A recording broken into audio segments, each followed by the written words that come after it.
Good morning అండి అందరికీ. So, ఇవాళ మీ డే చాలా బాగా జరుగుతుందనుకుంటున్నాను. అలాగే నేను కూడా మంచి ఎక్సైటెడ్‌గా ఉన్నాను. సో, నా సెల్ఫ్ రిఫ్లెక్షన్ జర్నీ అనేది స్టార్ట్ చేసి ఆల్మోస్ట్ 5-6 డేస్ కన్నా ఎక్కువ అయిపోయింది. సో, అందులో 5 టాపిక్స్ గురించి గూడా మనం మాట్లాడుకున్నామనమాట. ఏంటి అవి?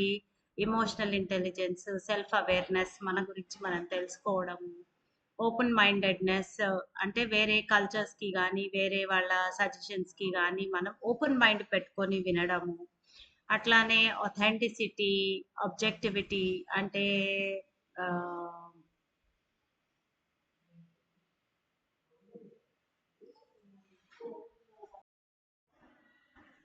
మన గురించి మనం కొత్త విషయాలు తెలుసుకోవడము. సో, ఇలాంటివన్నీ అయ్యాయి. అయితే ఇవాళటి సబ్ టాపిక్ వచ్చి గోల్ సెట్టింగ్. గోల్ సెట్టింగ్ అంటే మన లక్ష్య సాధన. సో, ఈ లక్ష్య సాధన అనేది ఫస్ట్ లక్ష్యం అనేది కావాలి.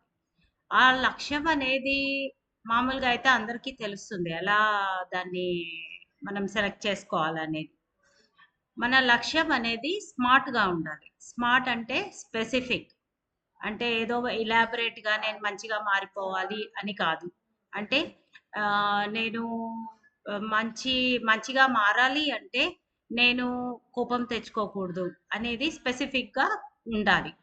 అట్లానే మెజరబుల్ అంటే ఎన్ని రోజుల్లో చేయాలనుకుంటున్నారు? లేదా ఎంత కోపం తగ్గించుకోవాలనుకుంటున్నారు? ఇప్పుడు మీ కోపం వాల్యూ ఒక 8 ఔట్ ఆఫ్ 10 ఉందనుకోండి. మీ కోపాన్ని ఒక 6 5కో తెచ్చుకోవాలని అనుకుంటున్నారన్నట్టుగా మెషర్ చేసుకోగలగాలి. అట్లానే ఏ అంటే అచీవబుల్. అది కరెక్ట్‌గా ఉండాల. నా కోపమంతా సున్నా అయిపోవాలి అంటే అది జరగని పని. మనిషి అన్నాక కోపం వస్తది.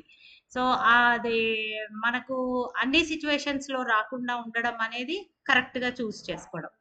సో, యాక్షనబుల్ ఉండాలి. రీచబుల్ ఉండాలి. అది మనం ఆ పర్టిక్యులర్ అంటే నేనొక 5 డేస్‌లోనే తగ్గిపోతదండి నా కోపము అని అంటాం. కానీ అట్లా అవ్వదు. సో, అది రీచబుల్ అనేది కూడా ఉండాలి. And time bound. సో, మరీ ఎక్కువ టైమ్ ఇచ్చుకోవద్దు. మరీ తక్కువ టైమ్ ఇవ్వకూడదు. మనకు నార్మల్‌గా టైమ్ తీసుకొని ఆ టైంలో మన మీద మనము వర్క్ గలగాలి. ఇవి స్మార్ట్ గోల్స్. అయితే నా టాపిక్‌లో ఇంట్రెస్టింగ్ పార్ట్ ఏంటంటే, ఈ స్మార్ట్ గోల్స్ అనేది ఎవరైనా సెట్ చేసుకుంటారు. ఎందుకంటే ఇవి చాలా స్మార్ట్ తెలివైన పీపుల్ మనం అందరం. సో, ఆ కాన్ఫిడెన్స్ ఉంది కాబట్టి మన గోల్స్ కూడా స్మార్ట్‌గా ఉంటాయి. కానీ వాటిని అచీవ్ చేసే టైంలో మన దారిలో వచ్చేవేంటి?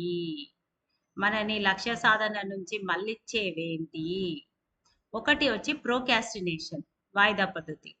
ఇవాళొద్దు, రేపు స్టార్ట్ చేస్తాను. మళ్ళీ రేపొస్తది చెప్పడం, మళ్ళీ ఎల్లుండి స్టార్ట్ చేస్తాను. సో, ఇట్లా పోస్ట్‌పోన్ చేసుకుంటూ పోవడాన్ని ప్రోక్రాస్టినేషన్ అంటారు. ఇంకొకటి అకౌంటబిలిటీ. అంటే మన లక్ష్యాన్ని మనమే సాధించుకోవాలి గాబట్టి, మనకంటూ ఎవరు బాస్ ఉండరు గాబట్టి, నా లక్ష్య సాధనలో నాకెవరు నన్నెవరు అడిగేవాళ్ళు లేరు కాబట్టి, నేను ఇవాళ చేసినా, చెయ్యకపోయినా ఏం కాదు అనే ఒక నిర్లక్ష్య భావం వచ్చిందనుకోండి, అది కూడా మన లక్ష్య సాధనలో అడ్డంకుగా ఉంటుంది. సో, మనం సెట్ చేసుకున్న గోల్‌ని మనం అనుకున్న టైమో, కొంచెం వెనక ముందో తీర్చుకోవడానికి వీలు పడదు. సో, చేయాలి మనం? ఈ ప్రోకాస్టినేషన్ గానీ, అకౌంటబిలిటీ కానీ, ఇవి ఎప్పుడు క్రియేట్ అయ్యుంటాయంటే, మన మైండ్‌లో మనం చిన్న పిల్లలుగా ఉన్నప్పుడు. సో, చిన్న పిల్లలుగా ఉన్నప్పుడు అక్కడికెళ్ళొద్దు, ఇలా ఒంటరిగా తిరగకూడదు, ఇలా చెయ్యొద్దు, అలా చెయ్యొద్దు, నీకిది అవసరమా? ఇప్పుడు చేస్తే ఇది ఏమన్నా సాధిచ్చేదుందా? అనుకుంటూ నెగెటివ్ టాక్ చాలా వినుంటాం మనం. ఈ నెగెటివ్ టాక్ అనేది తెలిసి తెలియక అది ఒక ఇంప్రెషన్ క్రియేట్ చేసేసింది మన మైండ్‌లో. అదే ఇంప్రెషన్ ఇప్పటి వరకు గూడా మనం ఒక పని చేస్తూ ఉంటే దానికి అడ్డంకుగా వస్తుంది.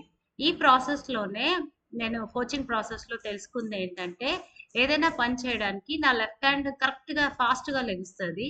బట్ నా రైట్ హ్యాండ్ అనేది అంత సపోర్టివ్‌గా ఉండదు. సో, దీనికి కారణం ఏంటా అని వెనక్కెళ్ళి చైల్డ్‌హుడ్‌లో చూస్తే ఏవో కారణాలు బయటపడ్డాయి. అవి నేను క్లియర్ చేసేసుకున్నాను. సో, అలాగే మీరు కూడా మీ కారణాలని ఐడెంటిఫై చేసుకొని, మీరు మీతో మీరు కనెక్ట్ అయ్యి, ప్రశాంతంగా ప్రకృతితో మీరు ప్రశాంతంగా కూర్చున్నప్పుడు ప్రకృతిలో మీతో మీరు కనెక్ట్ అయినప్పుడు ఈ విషయాలు బయటపడతాయి.